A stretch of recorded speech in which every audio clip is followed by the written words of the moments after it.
We are participating with Smyrna High School in Unity for the Community.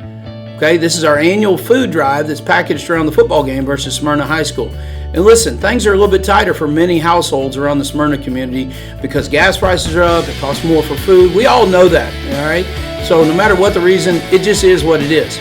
So for that reason, this year's Unity for the Community food drive is more important than ever. Starting Monday, you'll see these boxes all around the campus. We'll probably have 10 or 12 in the front lobby, and we'll have about 35 to 40 around other areas of the campus. These are not for trash. These are going to be for non-perishable food items that I want to invite you to bring in. Again, these boxes are going to be all around campus. Please help us fill those up. Now, let's be very, very specific about this. All right, on Monday, here's the challenge. Bring peanut butter on Monday. We want to fill these things with peanut butter.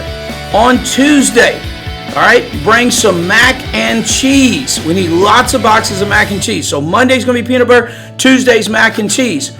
On Wednesday, canned veggies. Got to bring some canned veggies. Everybody needs those veggies.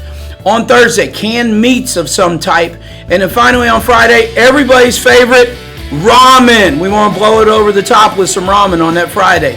Okay, so Red Hawks, you can do this. Let's have a better food drive than we ever have as we have Unity for the Community 2022.